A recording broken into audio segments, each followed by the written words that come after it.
A lot of anglers find success using wacky worms to hook large and smallmouth bass.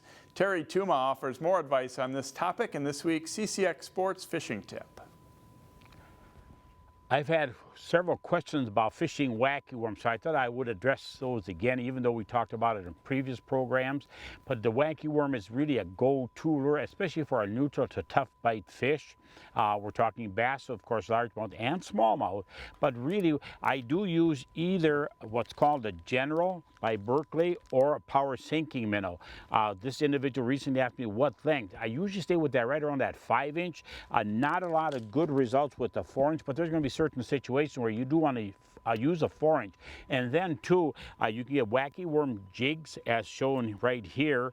And I use a jig for more aggressive fish, rougher water due to wind, and also deep water. It works very, very well. And then the plain hook, a wacky worm hook, also shallower fish and a slow reaction bite, if you will, instead of a tougher bite. And then too, what we have to understand here is that you do not just cast out and retrieve it.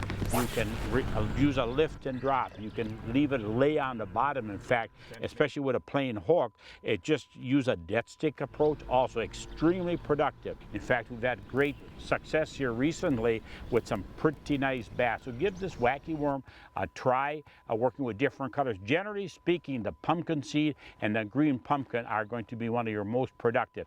Casting right to the edge of the weeds and even away from the reeds, or if you're working some riprap areas for smallmouth, some rocky areas for smallmouth, also a very, very productive technique, and a presentation needs to vary. Be sure to give it a try. You'll be very, very surprised at the wonderful success you'll have fishing for largemouth and smallmouth bass.